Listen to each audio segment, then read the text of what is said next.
can't keep falling deeper again. Came too close and the taste so far from pure. A rush of blood, but we search for so much more. We've all been here before.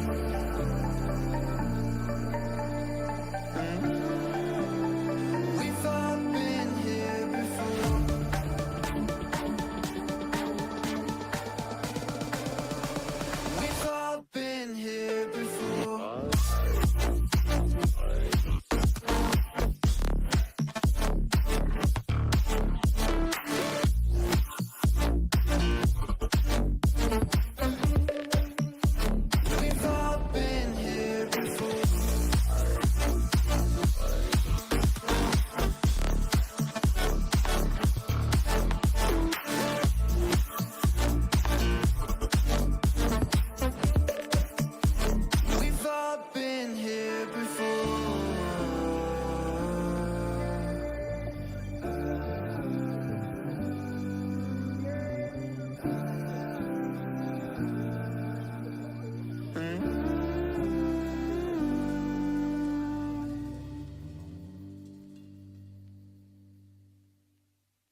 Welcome, everybody, to another Shenandoah University broadcast. I am Ben, joined by Molly. We have a banger on our hands today. We have the NECC Playoffs Division 4 Northeast kind of sector of the bracket here for semifinals. What are we feeling, Molly? This is a big deal for the Shenandoah Rocket League team. And I notice I said Rocket League, not varsity, not academy, because our NECC roster combines all 6 players within that lineup, depending on who's available for that specific day. But today's going to be a little bit interesting because we will have Nate coming back in to join this roster, eliminate alongside Mango and Kiazi for the day today. When typically it's been Terry, it's been Pagani who's been there. So these 3 players, it's not like they don't have the synergy with each other. They've been playing with each other for however many semesters, 3 now, something like that, and are making it to the semifinals. Already a big achievement for the squad.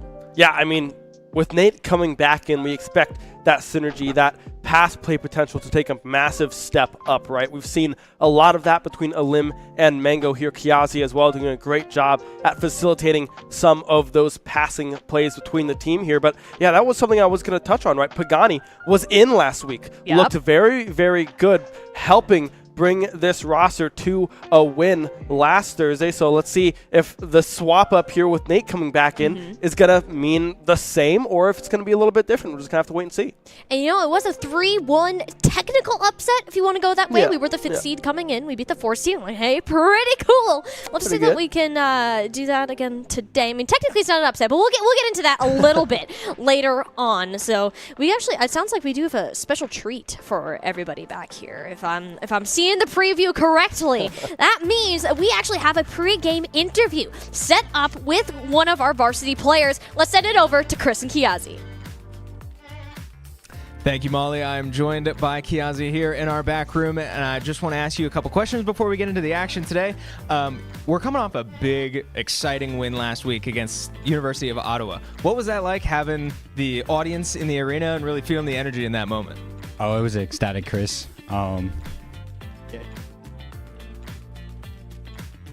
Just had to pull through that win, and it was great. It was really like upped our spirits coming into the semifinal because we did win 3-1, and yeah, we're ready to get into this game. For sure, yeah. This is, if I'm not mistaken, this is your guys' first best of 7 series instead of a best of 5. Does anything change mentally when preparing for a series like this, or even playing in it in the moment? For the best of 7, it is more games, so it is more difficult, but I think we're going to be strategic with it, with our timeouts and how we're playing overall. But it's just another game we got to win. Okay, and back to sort of the matchup we have today. This is a big one, and I'm curious, just how do you guys feel about the team that you're up against? I mean, this is a strong opponent. They are coming off a win off of a team that beat us, so how are you guys feeling coming into today? Try not to think about it too much. We're just going to try to go out there, have fun, try our best, and yeah. Yeah, is there anything that you guys took away from last week that we can expect to see today? Just about our rotations, just more defensively. We just want to get that more solid. Less goals scored on us means more goals we score against them, you know? So we just gotta try our hardest, and we'll see how it goes.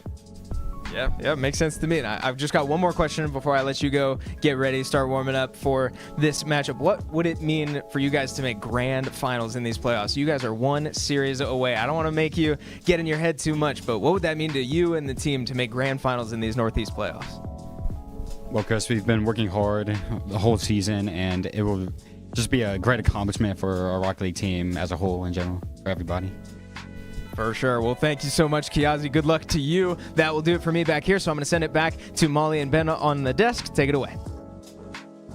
Thank you so much, Chris and Kiazi. Great to hear from players before their matchup. See kind of what they're thinking, what their mindset is going into some of these matches. So great interview from Chris. Thank you so much. And now it's back to us, right? We got to see where we go from here, right? I know Kiazi's going to go back to his setup. Yep. Get all organized and back into the mindset to lock in and play some Rocket League. But yeah, so we'll be hopping into games here shortly. But I mean, hey, this is going to be a good one. It certainly will be. Maybe the heads of Kiazi. Like, the interview was the hard part. Playing the game, that's nothing. So, hey, you know what? He was nervous going into that, but he did great, you know? Rocked the interview, and I love that. And they gave us a good bit of information just about the team. And you can say that Shenandoah, we're going into this a little blind just because we're not entirely sure what to be expecting from the University of Montreal, because let's go take a peek at this bracket. There's something that's very interesting about this here is Montreal is actually the 8 seed in our bracket. They upset the Fanshawe Fuel, that #1 seed, a team that actually 3-0'd Shenandoah earlier on in the season to get to the semifinals and have made it in the top 50 collegiate rankings within North America. This can be a very scary team to go up against on paper.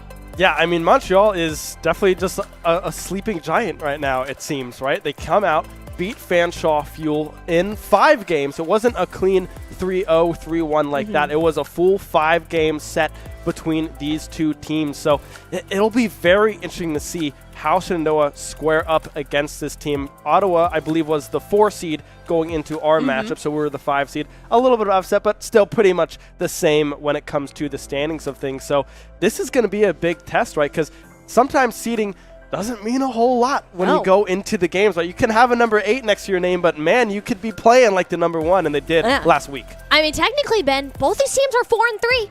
Just saying, not including the playoff wins, of course, but on paper, you're at an even level, right? We don't know too much about the other team. I think their ranks we were talking about earlier are close, at least in terms of individual players. So that definitely makes it a winnable standpoint. But that really means that this team play is going to have a lot more definition on the overall outcome of this series. And as we look at the standings here, the 4 wins that Shenandoah managed to get were because of that really strong team play. But for the most part of it, they did have Pagani in that lineup. Well, I don't think it's not going to be a problem having Nate here, but it will be a bit of a different style of team play. We've found a lot of connections between Pagani and Mango in the past. Now it's how can you get Alim back to work on more of his offense that we've seen him take over most of the season. Yeah, Alim has been looking good, very, very good on the offensive side of the ball, right? Kiazi is always that tried and true defense middle of the field kind of player and strikes every now and then when he sees that opening. Has done a very good job at not overcommitting,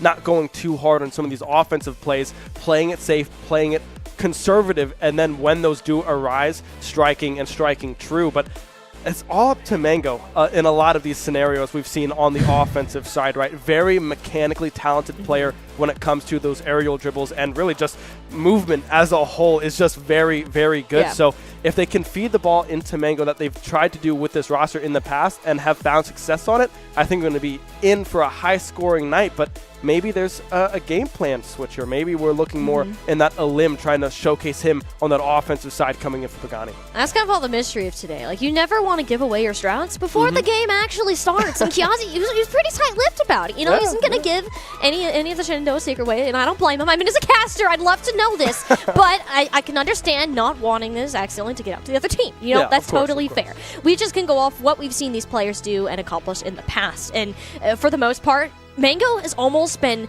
just kind of catered to be this kind of rock and that can just emerge at any point as this shining diamond whenever it's needed. If this team falls back on a rough place, he's usually the one to just single-handedly drag them out of whatever hole that they end up in. And if that kind of performance needs to happen, I think Mango is going to be the one to deliver. Granted, you never want to find yourself in that situation in the first place. The Hornets have shown that they have been adapting well to teams after the first couple of games or so, which allows them to make these series longer. Yeah, and I believe we're going to be going to hopefully some face cams here shortly, but the energy's high, right? They are having fun. I mean, Kiazi is definitely the guy that if we can get his face cam at least, it's going to be usually a joy, it right? is, Sometimes he sits there still, but oftentimes he is dancing in his seat, having fun, making faces at the camera as well. So we'll see if we get to see some of that. But yeah, this team is very high energy, high hopes, right? They have a lot of fun playing together. All 4 of these, Pagani being tossed in there as well. They just have fun. And that sometimes is the difference between winning or losing, right? If you're here having fun, having a good time, I mean, that is good to see as we hop right into game number 1 here. Montreal, we see a 1 on the scoreboard already. It's a kickoff goal in favor of Montreal. Actually, switch that around. The scoreboards are opposite. It was the Hornets instead who struck first there. So we are getting those switched back over for you guys. There we go. Apologies. We were thrown in just a little bit suddenly there, but should be smooth sailing from here on out. I mean, we wouldn't even get to see the magic, but clearly the Hornets are starting themselves off on a good note. Fabio now getting that 50-50 in favor, but again, Alim on that defensive side, finding that clear. Fred Stone now, along with Fabio, getting those touches to try to even things up. I think we're having some technical difficulties here, at least on our screen here. We will go back into it. Still a 1-0 game. We didn't miss any action just yet, as Fabio is now looking to the skies to try to make something happen.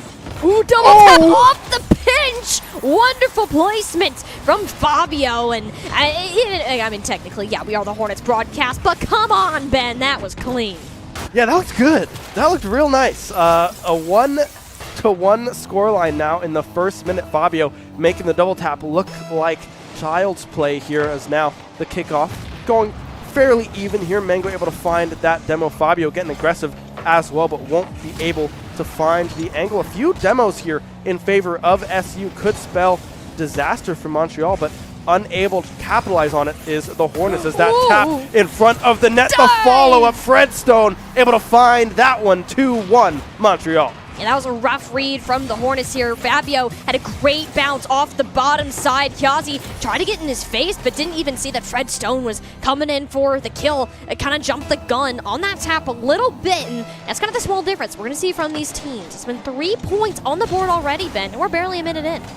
Yeah, we're playing some fast Rocket League here today. 2-1 the score, clear in favor of Montreal, but Kiazi, no problem meeting that one up in the air. But off of that kickoff, they're struggling to get a lot of that offensive pressure back in their favor. The Hornets trying to make something happen here. Kiazi trying to find an angle for a waterfall shot, but the demo coming through instead from Montreal, able to transition that now into some offensive power of their own. The cross, but Elim in position to find the clear. I don't think there's anything wrong with playing slow at this point of the game. Reminder, this is a best-of-7 and will be a lot longer than our normal sort of best-of-5 series that we get. It's going to test the endurance of these players, and for now, it's about kind of getting that read. So Montreal, thus far, have at least had that better ball control, finding each other on the field. And we mentioned at the start of this that whoever's going to have that stronger team play will come on up. The Mango centered ball. Kiazi didn't quite have the angle there, and we'll have to just let Mango go back for the retreat. Yeah, the reset coming through. Mango recognizing that can't do a whole lot with that one. Kiazi trying to do their best to make it to that ball in time, but now the taps off of the wall there. Kiazi does not overcommit, does not overextend, able to meet that one halfway. Now it's Elim. Everyone on the side of SU getting their turn with the ball here on the offensive side, but not able to find any ground in their favor just yet. Yeah, no, we're no longer in this, we must score a goal now, kind of rush to that first couple seconds of the game. We've kind of evened out the pace. No one's taking too large of a risk, because 1 goal is nothing to be scoffing at, especially since it is not an insurance point yet. Fabio squealing that off the hood of a limb, bit of a misread of a Kiazi, thankfully. Everything for the Hornets is okay for now. Mango, I was trying to get his center going. He's got to carry it all by himself to Fred Stone. Elim trying to get the bump on the defender. Wonderful play from Elim to help support Mango. I mean, yeah, Mango in the air here, goes above Fred Stone, but yeah, look at that bump. I mean, Mango as well in position to catch that one off of the car of the Montreal player, finding that corner tied up to a piece with 1:50 to go here in game number 1. I know that they're playing all next to each other, but I saw Limited Scam. Like, is he okay? Darkness. He's just like, darkness is me. I'm like, what the heck? That's funny. And hey, clearly he can see on the field perfectly fine. That hasn't been a problem. Dangerous little bounce off of the crossbar there, thankfully. It's all A-okay for the time being. Kiazi, though, pass up to Elim, a little bit overshot, so Fred Stone will be on the recover. University of Montreal clearly want to start getting their lead back. Redstone now making the approach. Elim with a great save as well. Mango finding that one with the follow-up. But yeah, that was some good flip reset mechanics there coming in from Redstone, but just not able to find that one. Great defense coming through from the Hornets, but the attack from Montreal is not over yet. SU struggling to find a clear. Eventually Kiazi to help break through, and Fabio's had great coverage. University of Montreal has had solid offensive rotations as having this 1v3 standpoint, but the Hornets have held rather firm so far. It's taken some pretty decent-sized heroics out of the University of Montreal to actually break through this goal line defense. Lim just kind of banged it down the center of the field, hoping Fabio wasn't ready, but they're certainly here to play. Fortunately, didn't have the full coverage nor the team prepared to follow that ball in. 30 seconds left here in game number 1. Tied at 2. Elim trying to make something happen, but Flew able to get back in time to find that save. Mango with a cross, just barely off of that corner. Kiazi was almost able to find a game-winning goal there, but instead the defense holds strong. 10, 9, 8 seconds left remaining in game number 1. Will we go to our first overtime?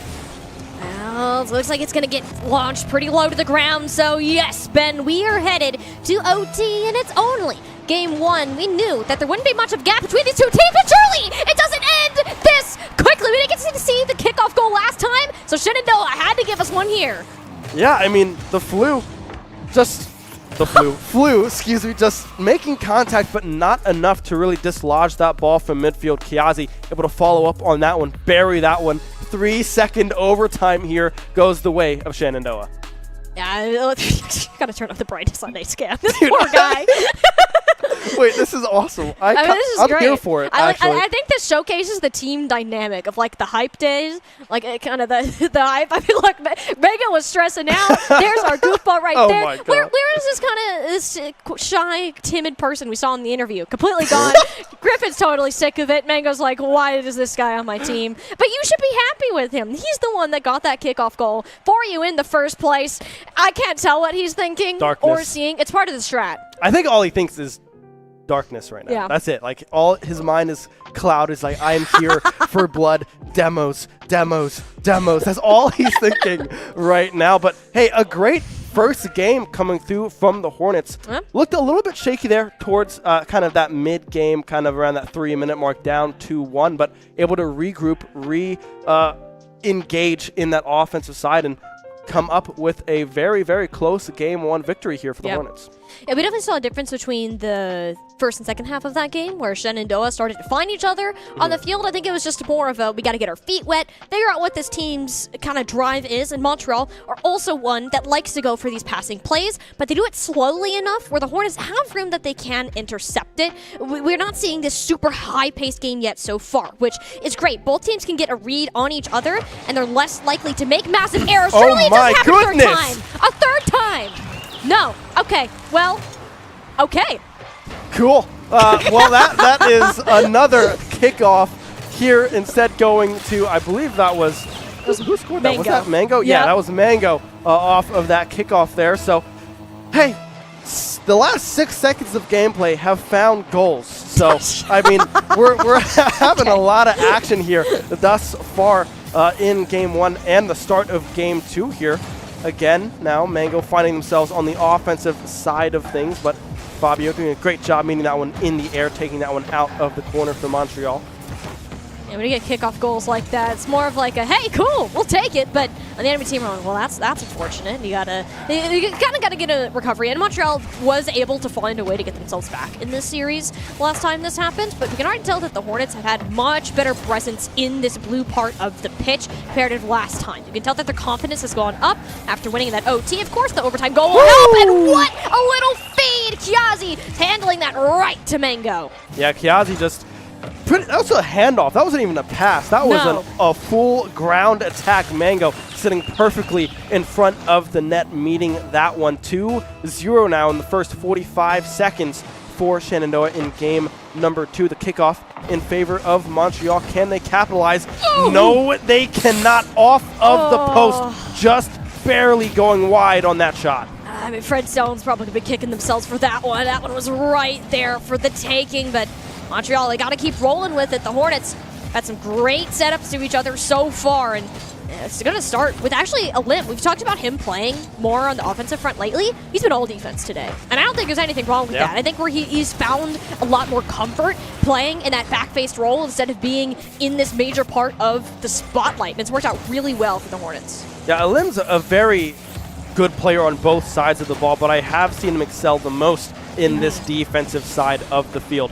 Great positioning on a lot of these saves, has very great clear setting up. Kiazi to passes to Mango, and reverse that, Mango passes to Kiazi as well, doing a great job at being patient, waiting for the time to strike for the Hornets. Elim, nice. Mango able to find that clear there. Elim a little low on the boost, but able to get that full boost in the corner, but Kiazi the rotations coming through from these three players are coming up huge right now on this defensive side.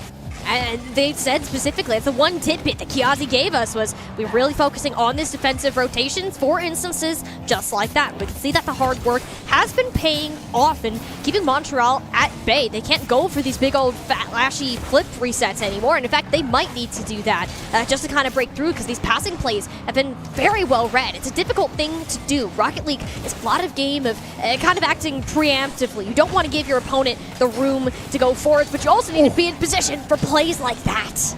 Almost able to stop that one at the post was Mango and Kiazi, but unable to do so. Montreal escaping just barely from that offensive attack, but now we see Mango trying to find that touch. Kiazi just barely Triple under the commit. ball. Lim, though, coming through offensively, won't be able to find that one. Like you said, the triple commit coming through, but does not strike true for SU. And that was a risky game that SU was trying to play there, and neither the risk nor the reward ended up paying off. They do find themselves back, at least on the offense. Flu attempting to get Montreal on the board in game number 2. A nice pick off the ceiling, but the raid is just a little bit short. Fabio now setting up for Fredstone. Triple commit out of Montreal, but they can't get the shots on target. Kiazi free to clear. Just barely off of those crossbars, and all three of those shots. Lim now getting aggressive offensively, trying to play this bounce off of Fabio. But Fabio doing a great job at making their way through the corner. Meets Kiazi, pinching it to the other side of the pitch. But still, I mean, Shenandoah are all offensive here in game number 2. They have had a few instances of having to play very strong defense, but thus far, I mean, SU is in full control here as we approach a minute left in game number 2. Calm, cool, and collected is how I would describe the pace of this game, and specifically of the Hornets. And Montreal, well, they're not exactly getting stuffed at every angle. You can definitely tell there's at least some sort of panic that's going on. Wonderful backboard play out of Fred Stone. Keep the play alive, and Montreal has really had to step up on that defensive front with how far forwards the Hornets have been willing to commit so far. So the few offensive opportunities that do happen are all the more important. That whip from Kiazi, Fred Stone saw an opportunity. There's a Lim who got there first. 30 seconds left here in game number 2. Flu trying to find this cross, but unable to find anything with it. A Lim now in midfield. 0 boost to their name. Has to go back onto this reserve defensive side, but Kiazi getting demoed. Maybe this is Montreal momentum, but with 15 seconds left and Lim stealing that one in the air, and Mango following up. 3-0 now, 15 seconds to go in game number 2. SU in strong control of the series. Lim just yoinked that right out from under Fabio there. Bounce off the backboard. Mango on the read. This is where 3 semesters of playing on the same team can come in handy. You can get reads like that and really not even have to say a word. Identify the play before it happens. 5 seconds remaining, and Shenandoah are looking to climb, to go up to a game number 2 and add a final second goal on top of it just to boost the stats. Yeah, get a Lim in there. Get a Lim nice and active on this offensive side, right? That's the first goal for a Lim of the series thus far. And game 2 done and dusted. There was a second on the timer here, but once that one hits 0, this one is all done and dusted. There we go. Shenandoah 4-0 win in game number 2. 2-0 lead on the series. Yeah, this is a Hornets team that they came here just to play. They played. This is another game of Rocket League. Yeah. Like, they're not treating this like it's a semifinal. If you do things like that, you make this game bigger than it is in your head. You see, oh my gosh, this team's ranked top 50. You're going to psych yourself out. You're going to lose the game before you even start playing it. And the Hornets have been doing great from a mental standpoint. Like, we've seen so many game 2s where this team, they just look done. Like, they want to get out of here and it's over with. But I'm seeing some goofy faces. Okay, he's a little serious. But Griffin, he's serious this time. He Yeah, is this never serious this happens. time. You know, he just had to say that. He had to prove us wrong. Yeah. I mean, hey, Griff was the one having a little bit of fun with the camera. There was that Nate as well in the dark shadow that did he something. is. I thus couldn't far. see Yeah, it. I don't know what he's. But yeah, no one can see it. No one can see Lim right now. I you mean, should fix that. yeah. Well, I don't know. Maybe this It's is kinda part of the fun, atmosphere, honestly. right? I kind of like it. We should have him, like, wear a Batman costume next time. I was thinking that, like, some kind of like I Batman. feel like he could rock like, it, honestly. I think yeah. No? I think it looked pretty cool in a Batman costume. Looks yeah. behind Oh yeah, the I check. fully just looked behind myself. It's like, wait, what does he look like again? Yeah, what do you, yeah. I think it'll work out. Yeah, for sure. Oh my gosh. Both of these games, what they've had in common is that the Hornets start off on the right foot. They've gotten a kickoff goal. Both games did it in overtime somehow. Like, this has got to be some sort of record. Like, this is not normal behavior. We're heading into game 3. Did we get a fourth one?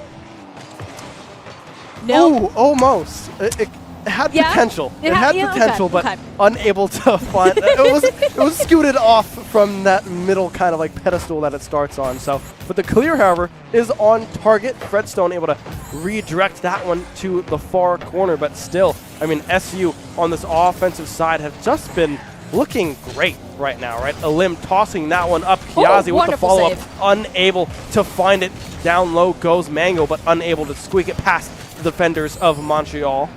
Look how much faster this ball is moving already in this game. I mean, I as much as I hate to say it, we've been moving a bit of a snooze in place over here. Let's speed it up a bit. And that's what Game 3 has delivered for us, at least in the first 45 seconds or so.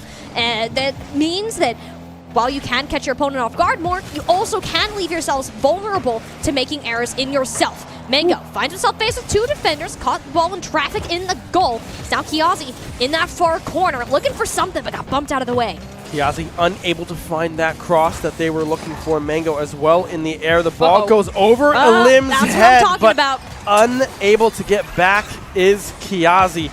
Yeah, I mean, a clear on target, just barely going over that midfield defender's head. That's a goal on the board for Montreal. Yeah, the first time that they were in the lead, and this faster pace has already benefited them. What did I literally just say? If this goes fast enough, then your time is to get a little bit wonky. We almost saw another kickoff goal, which would have been fun, sure. The demolition did put an end to any hopes of that, though. Flew.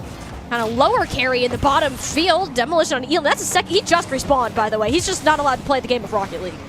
Mango now trying to find that angle. Alim getting aggressive, but unable to get there in time. Fredstone able to find that save. Mango pushing it over to the corner, possibly looking for some kind of aerial attack, but instead Montreal doing a great job at receiving that one in the air, winning out on that 50-50. But now we have to see Shenandoah's defense prevail here, right? Because Montreal has been in full control offensively thus far in game number 3.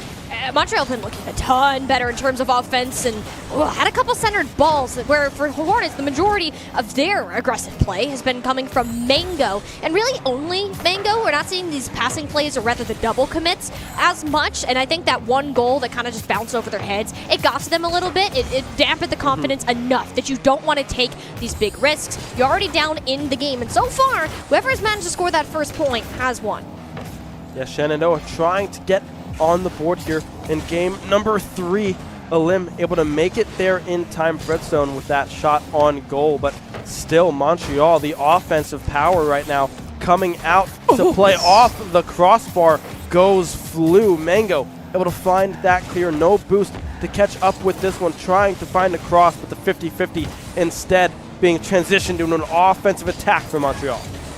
Montreal have had so many shots this time. Not many of them are on target. That one was, and the follow-up from Flew is even better. I was just about to say, they've had crazy shots come in, but they're just slightly off. And now you 2 beamers back-to-back to get themselves second.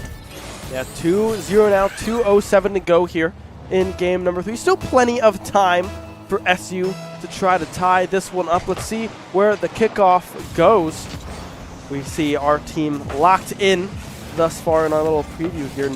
Eliminate absolutely dialed right now into this game number 3, as you should be. I mean, you're down 2-0. You need to try to make something happen offensively, and maybe that comes off of the back of a really good clear and a corner from Alim.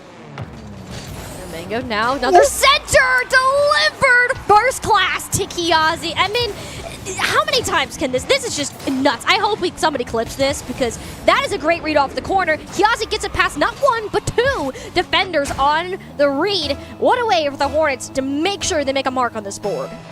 Now the cushion is gone. Montreal is only up 1 goal here. SU made that play happen out of that corner. Let's see if they can do it again. Kiazi playing slow. Mango finding the demo onto Fredstone as well, but it's answered back with Mango unable to get up in time. Fabio finding that corner, finding that goal, and reclaiming that 2-goal lead for Montreal. Oh, that was a perfect spot to hit the ball. Like, it almost looked like that it hit above the crossbar, but it tipped down a little bit. I don't think it quite connected with Mango per se, but the angling on that, I was frame perfect. Fabio is even setting up for another one off the backboard. 2 flew. I mean, Montreal, that's 2 within the span of 5 seconds. Yeah, I mean, Fabio tossing that one up off of that backboard and then flew with the follow-up. I mean, just perfect play coming through there from Montreal. They have the space, they have the angles, and they capitalized on it perfectly, right? Now they find themselves with a 3-goal lead with 1:20 left to go here in game number 3. SU, if they want to come back in this one, it's going to have to happen now, right? They have to find this goal to bring it within 2 before that 1-minute timer hits. Oh, but I mean, having so many players commit for the ball like that, I think that what the Hornets need right now, you got to slow down. Take a deep breath here and chill. While this game isn't looking to be in the greatest standpoint, you can tell that having that many goals scored back-to-back in that fashion has left them a little bit rattled. We're not hearing them as much behind us because Montreal has really stepped it up in game number 2. Have had some wonderful connections on the team. The demo on the goal line from Fabio is just another example of it. Yeah, I mean, Montreal is just pedal to the metal right now on this offensive side. Fabio reading that corner to perfection yet again. 5-1 now, the scoreline for Montreal. But you have to remember, this is a best-of-7 series, right? This is game number 3. Shenandoah took those first 3 games. So if you drop this one, it might not be a bad thing, right? You find yourselves in a 2-1 series once this one hits triple zeros. I mean, maybe I'm speaking too soon, but with 25 seconds left and down 4, it's unlikely that they're able to find that one. Almost finding that double tap is Fabio, but unable to do so. I mean, SU, brush this one off, right? You're up 2-1 on the series, so sometimes it happens. Hey, you know what? Sometimes you just got to go ahead and take it on the chin. University of Montreal, they're no slouches. They took out the 1 seed. They're ranked top 50 in NA. And those titles don't come without reason. We just got a glimpse of what this Canadian team is able to accomplish. And if this is how this series is going to go, Ben, things are about to get a lot closer. Yeah, I mean, a very one-sided affair here in game number 3. 5-1 the scoreline for game number 3. SU, the defense, unable to get back together, right? After Elim missed that shot, or missed that touch in midfield, it didn't seem like they could really get their heads back to center, right? They couldn't stabilize that defensive side again. But yeah, I mean, we'll have to see where it goes from here. But hey, you're still up 2-1 on the series. You know what I think it is? He's not in his dark corner anymore. You gotta put him back in the darkness. Where's darkness, Nate? I know. We gotta get darkness, Nate, where we can't see anything. Oh, there it is. Yeah. There we go. We're back. Nope, we're so back. This is actually so winnable. You know, like Samus is like regular Samus, and there's Dark Samus. And then we have Elim, and then we have Dark. You're talking to somebody who's touched Smash once in their life. I guess that's fair. Yeah. Well, there's a Dark Samus and just like a darker suit, and it's pretty much the exact same person. It is the exact same person. So maybe this is. But they're 2 different characters. Yeah, they're 2 different playable characters. Okay, so we need Dark Nate. Yeah, we need Dark Nate. Okay. So I think this is what we just got. So we got back to that player cam. So maybe this game 4 is, who knows? Who knows what's going to happen here in game 4 with Dark Nate here back on board. No. What you just did, that's what all of our players need to do. They need to go, woo! Next game. You know, shake it off. I mean, Montreal have shown that if this pace can go higher, they can get a much better grasp on it. I think the Hornets also did find themselves tripping over their own feet a tad when it came to those defensive rotations, which were very strong in games 1 and 2. Things that you can iron out. We saw you do it before. It's not like you just can't do it again. So we'll see what is able to happen here in game number 4. We see Elim now a lot on this offensive side of things. I wonder if this is a game plan that Shenandoah wanted to switch up after game 1 and game number 2, is to find Kiazi back on this defensive side as a shot on goal coming through from Flu there. It does go off of that post, so aren't able to find anything with that one. A shot on goal from Mango from half field, looking good. But yeah, so SU kind of switching up some of the roles here between Elim and Kiazi. Yeah, and I don't think there's anything wrong with that. If you lose 5-1, you know what you just did doesn't work, so you better figure out what's a good way to fix it. And for most of the season, it has been Elim on more of the supporting role for Mango, but actually more of an offensive feed on that side. Mango was looking for a center, couldn't quite find it. Montreal are getting a lot more proactive with their play. They're no longer just sitting on this goal and instead are taking these 50s better before the Hornets can actually find each other on this offensive side, which has really helped Montreal's defense step up. Yeah, Mango doing a great job on this defensive side as well, finding a lot of these touches. Fabio, a pinch over to the far corner. A potential backboard angle, but Mango patient at the goal line, waiting for that ball just to land right in his lap and find that save. But Montreal, again, you can see the offensive looks starting to come together for their offense. Yeah, position is more evenly balanced in this game than it was before. I saw you get a little bit close. You're like, wait a minute. Where's that ball? No, it's fine. Just the angle is a little bit weird, though. So, yeah, still 0-0 for the first 2 minutes. The longest it's been without a goal being scored. And these teams have played each other long enough, they can get a read on what's happening. Now it's up to who can make those changes or just stellar plays like that. Like, you can't even say anything bad about what Montreal just did. It was a perfect setup. Yeah, Fabio able to carry that one out of the corner. Elim trying his best to get there in time, but just unable to do so. Montreal again first on the board here in game number 4, but it wasn't as fast as we've seen in the past, right? That was a long little drought of scoring for this series, or at least how the series has been going thus far. Mango getting demoed as well. Kiazi, a set to Elim across. Oh my goodness. Kiazi almost finds that shot, but great defense nonetheless coming through from Montreal. Now Montreal are keeping up with this pace that they've been going with so far. And the Hornets are almost having to revert to their old roots of being a very defensively focused team. And we're starting to see them crumble where Montreal have these elongated times of overall ball possession. You got to catch them off guard quickly. And that is a wonderful bank downfield. Mango zipped around the side to catch it. Yeah, I mean, Elim with the clear, and look at how fast Mango is going. Read that all the way from the clear. Able to tie this one up 1 apiece here. 2:17 to go. Now we go back to the dreaded kickoff. Nothing happens. Nothing happens. This is so dry. For the first time, we actually do find ourselves holding our breath a bit. It's like, oh, it's just another kickoff. We could be da-da-da-da-da. And we might have a goal scored again. We've only had 3 so far, but we're going to go ahead and get another one on the board. The second from Montreal in this game. Not quite the kickoff one that we were expecting, but close enough after it. Yeah, Flu just has that angle. Kiazi was sitting at that near post thinking that they might go low, but instead they go high to that back post and just able to find a beautiful angle. Montreal not tied up for long, right? Able to get back that lead. Mind you, it is only a 1-score lead here, 2-1, 2 minutes to go here. Still plenty of time for SU. Mango trying to follow up, unable to find the angle. Instead be Montreal, though. Bit of a pickup. Flu wanted to play off his own tap, but went a little bit too far than what they were expecting. We'll end up losing control to Kiazi at the end of the day. Going over to Mango, guaranteeing a bank downfield. Who was the coverage? Mango actually had enough boost left over to get another touch in, but the follow-up from Elim isn't exactly the great hit that Shenandoah was looking for it to be. Yeah, Kiazi getting demoed as well means that all the members of SU have to retreat onto that defensive side. Now Mango in the air, flip reset. Will he find it? Yes, he will. We can hear the elation behind us. Mango, man, he just popped off.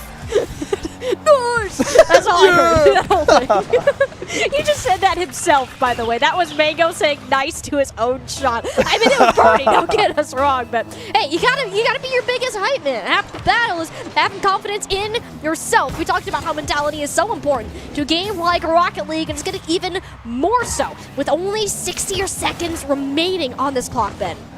60 seconds left, like you say. Flu now with the demo onto Mango, trying to make something happen, but unable to do so. Redstone going back for this reset. Elim, Fabio goes down. The shot from downtown from Mango won't be able to connect with anything or anyone just yet. Elim now back on this defensive side, goes up, finds that touch. Playing a little bit slow here, 40 seconds left to go. A clear now in favor of SU, so let's see if they can make anything happen with it. But I don't know if Kiazi was the problem. He was still responding on the backside, and he's typically the one that will kind of chase down Mango and wait for him to get a little bit of a hit set up in the front. So instead it'll be on Mango, but that's a rare whiff to see from him, leaving a limb on the coverage. Kiazi has to commit to keep this form of offense alive. The Hornets don't want to take this to another overtime, but neither does Montreal. Fredstone trying to kill some of this bounce momentum, going for another shot off the backboard. It's worked every time for Montreal so far. Mango was not in the perfect position to prevent any follow-up. 4 seconds now. The ball needs to stay off the ground, but it's going to touch right here, and we're going to our second overtime. All right, the last time we got an overtime, it was 3 seconds No. long. Let's see if it is. It will not be 3 seconds long. What? Hey, it's okay. We're all right. Don't worry about it. A shot on goal from Kiazi. Fredstone able to find that save, but now Mango in the air almost finds that goal. A beautiful shot, but the defense holding strong from Montreal. 20 seconds into this overtime. It won't be a 3-second overtime like we saw earlier. But now, Montreal, offensively, can they make something happen? They have the looks, but Alim able to find the touch to clear Fredstone, meaning that one a bump from Kiazi, however, will send that one over to the corner. Oh, Fabio bounce off the top. A little bit of a tip from Kiazi. Lim wants to break past this midfield. That's actually a wonderful flick up out of Flu. There's no way for any Shenandoah player to match it. Followed by winning the 50. Montreal are in a good position. If it wasn't for Kiazi to get the bump out of the way, an opportunity missed. Oh, no, but it's pinched. Fabio brought it straight back from the corner when it looked like the play was over. He just used Kiazi's own car, or Lim's own car, against him. Yeah, Alim trying to get behind that one, trying to beat that one to the post, but just barely unable to do so. Now, the series, we're all tied up at 2 apiece, right? Back and forth. 2 games to 2 games. I mean, who knows where this one goes at this point? I mean, the gameplay right now is just so close. It is, and I think that we've seen 3 games so far that were pretty relatively one-sided. Game 1 was pretty close, I mean, you gotta say. But when we looked back at how a lot of these ended up going, is I think Montreal has actually gotten themselves a lot more comfortable on this offensive side of things. They're actually able to play with one another and find those connections on the field, whereas we didn't get to see that much in Game 1 or Game 2, and a lot of that has been forcing this play to go faster, and it puts a lot of strain on this defensive rotations from the Hornets.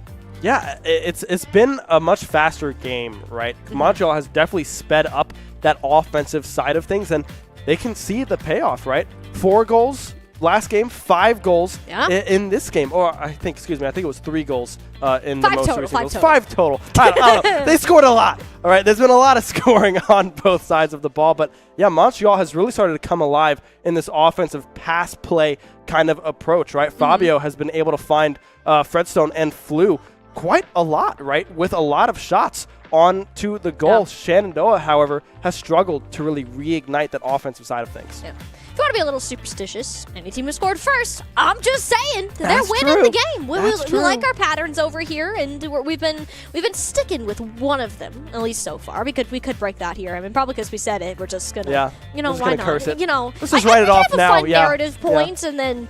Yeah, they disregard it, but that's still kind of fun. No, I'm with you. Yeah, right? I You're on the agree. train? Whoever scores this goal, if they don't win, it's over. Like, I don't even know. I think the analysis just goes out the window.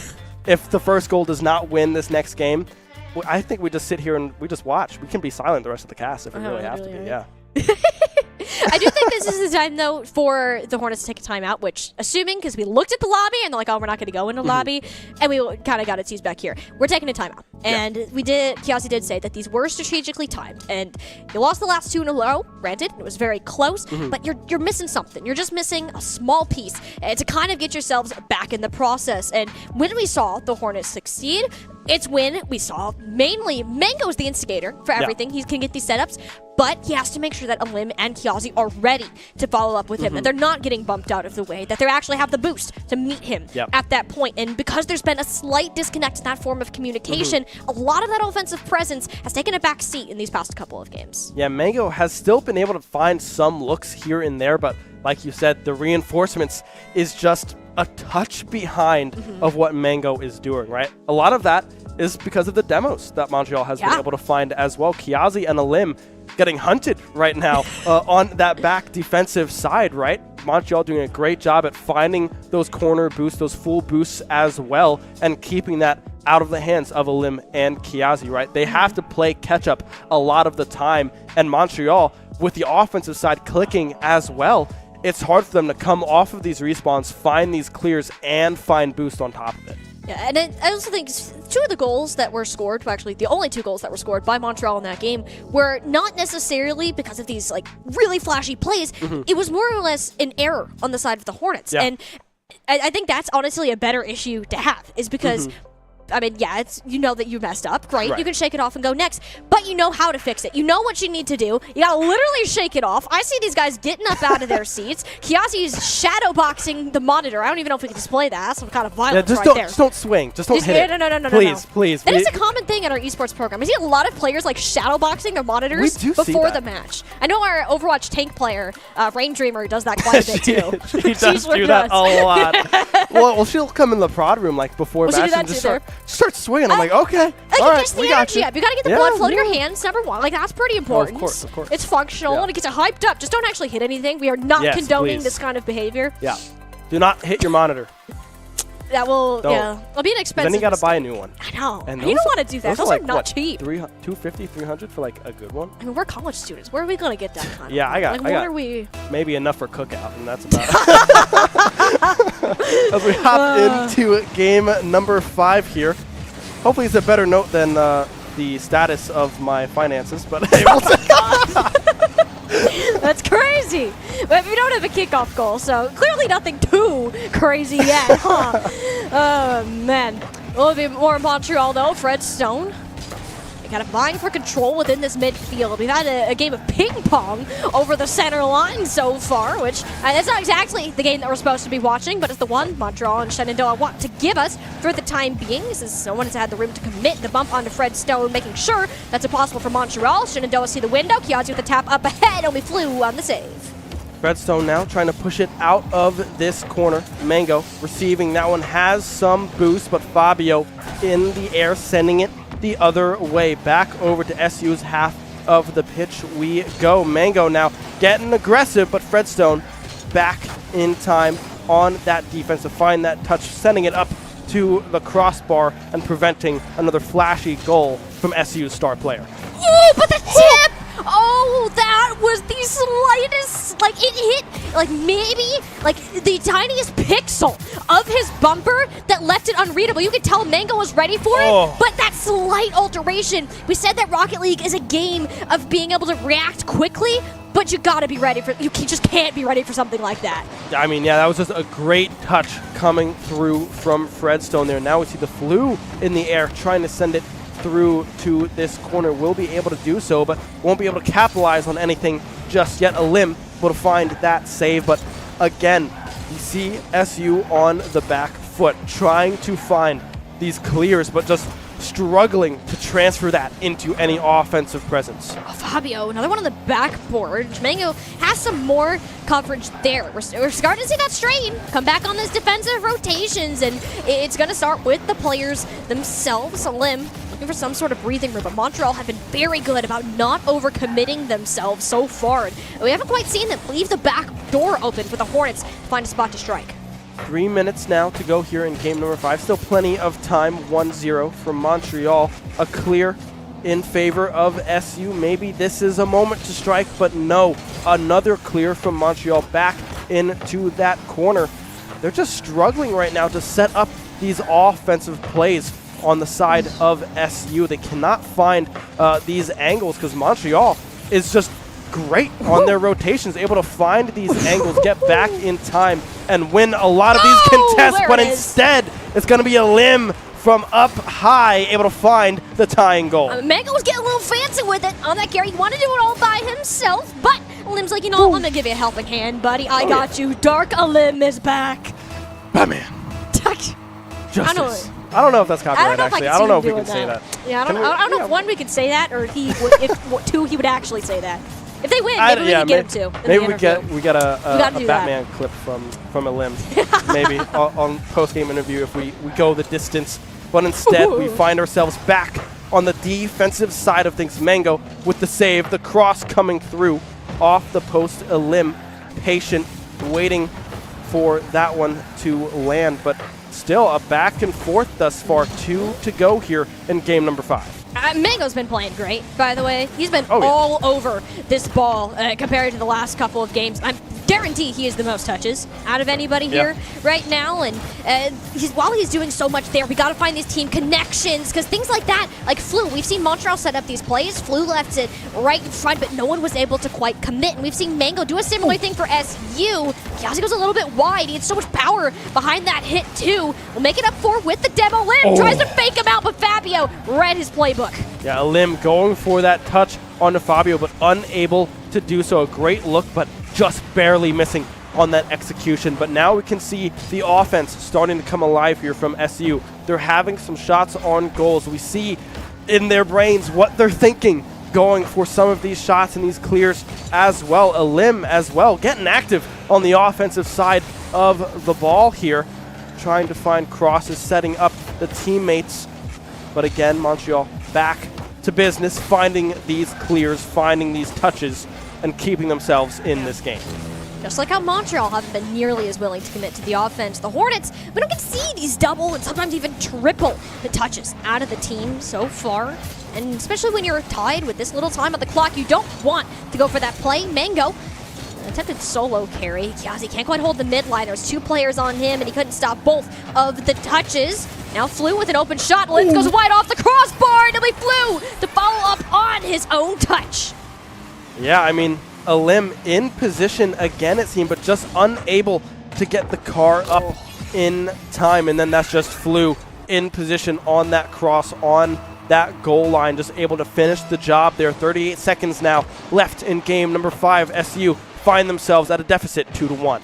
Yes, you want to take this? Well, you got to break the curse. Montreal has scored first in these past 3 games, and so far have won 2 out of the 3. We'll have to find out if that result shall remain true. The Hornets got to make something of these next 20 seconds, but it's so hard when Fred Stone has excellent dribbling skills such as that. Fabio now on the recovery. Shenandoah can't get any elongated control on this ball. Mango, the ball dancing dangerously in front of the goal line, and it's up to one last-ditch carry, and Fred Stone isn't having any of it. Bounces off the corner, and it's going to fall to a stop. Montreal are at match point. Match point indeed, a 2-1 victory.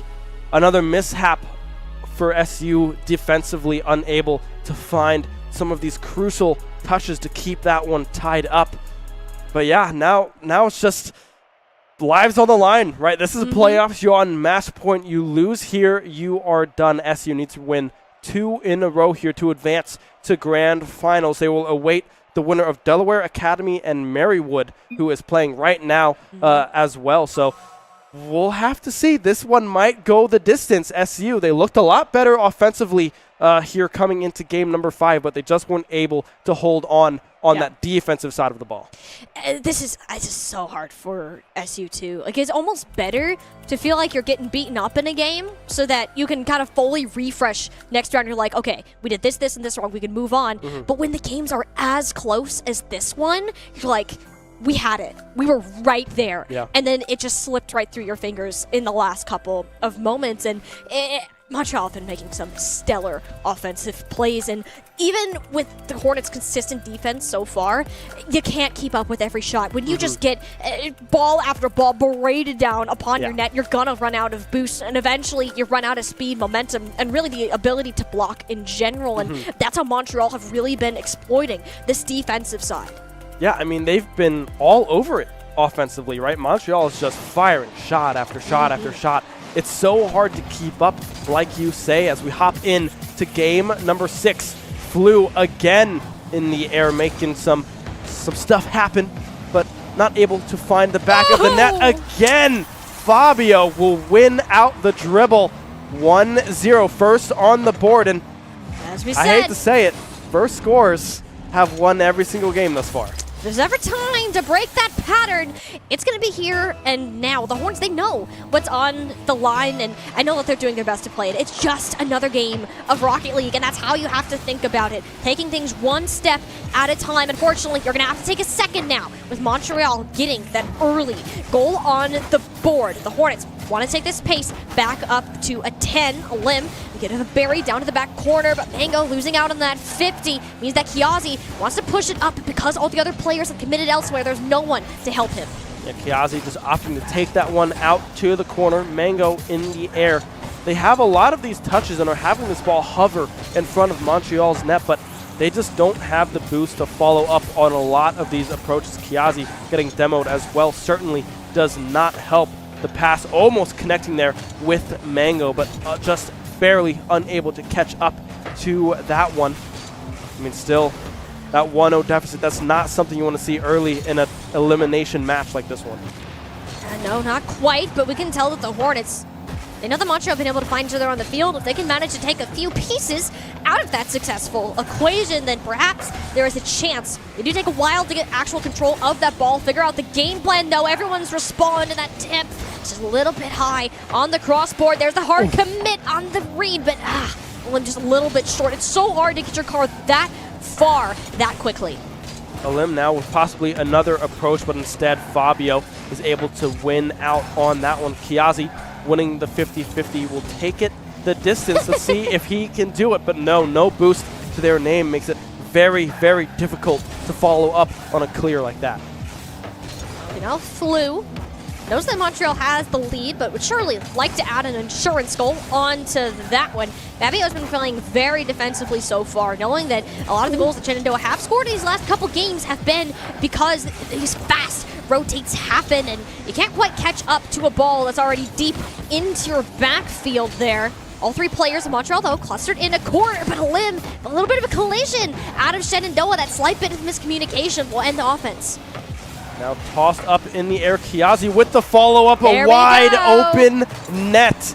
I mean, that's the 50-50, sending it sky high. I believe that collision was with Mango in that half-field area, but yeah, tying it up 1-1. We can see the player cam. Mango, he's vocal. He's letting them know. You gotta hype him up. You have to at this point. The Hornets, your backs are against the wall. You started this game not on a great foot, so the fact that you just wiped that away entirely here, and we have half the game to go. You might as well just get a full reset button going. And I can hear them. They're vocal. They're starting to calm more. They're like, okay, we can do this. The Hornets needed that goal for the sake of momentum, for the sake of their mentality to know that this is still winnable. Yeah, we're tied up 1 apiece here, 2 to go. Kiazi winning for that one, but Flu instead able to find the clear. Mango back to receive that one. Trying to use that boost to win out on that 50-50, but unable to do so. Now it's Montreal's turn on the offensive side to see if they can make anything happen, but Mango instead will be able to push that one back over to Montreal's half of the pitch. The cross coming through, Kiazi off of that post, able to find that push to the corner, but still shots on goal coming through from Montreal. Montreal are so good at keeping this ball in a shootable range, a constant threat to Shenandoah, and it's only these few breaks that you get. You have to make the most of that opportunity. Flu playing that back four darn near perfection and denying Kiazi that second tap off of the backboard read. Now in a battle for the midfield, it'll be one that Montreal have the better touch on. Mango breaking a couple ankles along the way, decides to go for the corner, a safer option, allowing a limb and Kiazi to get in a better spot, but it's all been Flu on this defensive side. Yeah, Flu has been everywhere thus far for Montreal, offensively and defensively, just able to find all of these brilliant touches, these pushes back to the corner. Now we see Mango again in the air, flip reset, tossing it up, won't be able to find it. The follow-up from a limb on target, but again, Fabio in position. Mango again off of the corner, off of the wall. So many shots coming through from SU, but unable to find a goal. Adrenaline spike out of Montreal. They didn't flinch at all, though, at that barrage of shots. Wonderful time to keep this game even. As we head into these final couple of seconds, we end up in our third overtime, where we have our final result. Either Montreal moving on to the Grands or Shenandoah forcing us to a game number 7. Flu and Fabio, a bit of a collision in the corner. Kiazi went back in to try to take advantage of it, but it was too late. Fredstone had a stronger hit on the clear, guaranteeing this one gets close, and that is the goal for Montreal, the one that could be the nail in the coffin. Kiazi not enough boost to get back in time to make contact with that ball. Fredstone able to loop around into that corner, find that goal. 14 seconds left now Shenandoah, you gotta find something now to try to stay alive. Can they do it? Last limb of the spring semester for the Hornets. If they can do anything, it has to come up now, and it's going to be in this sudden death scenario. 1 second, all Montreal need to do is force this ball to touch the ground. Fredstone keeping it alive just to dribble away for the players, and that will go ahead and do it. Montreal are setting themselves straight to the NECC Division 4 Grand Finals. Montreal able to come back from a 2-0 series deficit, and that offense started to click late. SU were just unable to find the answers defensively. Great stuff coming through there later on in the series as well from the Hornets, but just not enough to come out on top here tonight. No, but I think that with Shenandoah, we saw how good they played in those first 2 games. Got a little bit of steamroll to game 3, but kept everything else close. And I think that's what really got to them in the end. They're like, we are so close. We know that we can beat this team, but when it falls so short every time, from the mental standpoint of a competitor, that's such a difficult thing to have to overcome. And the fact that this came down to a final 14-second goal here, that is so tough to have to deal with, to know you have such little time to make something happen. Yeah, and it hurts to see a decision coming through from Kiasi, trying to get that aggression. They saw that bump and were like, oh, maybe we can do something about it. But when you're not able to do something about that or off of that touch, then you're just a touch late to get back defensively to find that touch. And that's exactly what set up Fredstone on that goal in the end. So split-second decisions really make a difference in a series like this. That's just Rocket League for you.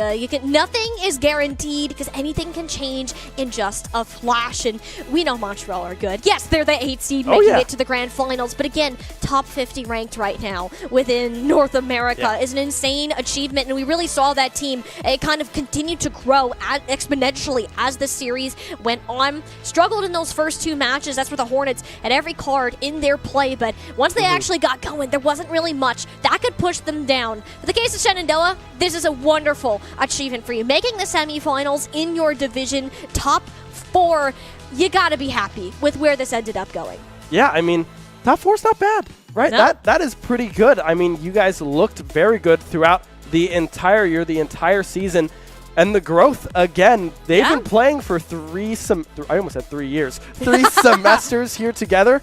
And they've only been able to improve, right? There's been steady growth for every single member. We have the 3rd place match coming on December 5th here, so we'll be going up against the loser of Delaware Academy and Marywood. So we'll have to see where that one goes. Maybe it's a top 3 finish. Yeah. Hey, you already got top 4. Top 3 would be pretty dang cool to go along with that, of course. But we will have a long break before we get there, as Thanksgiving is approaching next week. So everybody will be off of school and off of esports as a result of that. And that game said December 5th, which is a Thursday. I want to say that's a Thursday because I have something on the 4th that's a Wednesday. That's how we tell things apart. There we go. Nailed it. We'll be back with Rocket League for you guys on December 5th with even more of our esports action to go. Hornets are happy with where they ended up. Well, I mean, you would have liked to make the grand finals, but this is still a great achievement for the team and a chance to fight for the 3rd place. That's going to do it for us here on the desk today, though. Ben, you ready to go ahead and send us off? Yeah, I mean, that is it for us here today, right? We do have Smash Bros coming up, not next week, but it's going to be December 3rd. So 2 days before our December 5th 3rd place match here for Rocket League, we have some electric Smash Bros action. Varsity, I mean, they've been looking great all year, so tune in December 3rd as well if you want to see some high-level Smash Bros as well. So thank you so much for joining us. I've been Ben Kincaid, joined by Molly Denz, and we will see you next time.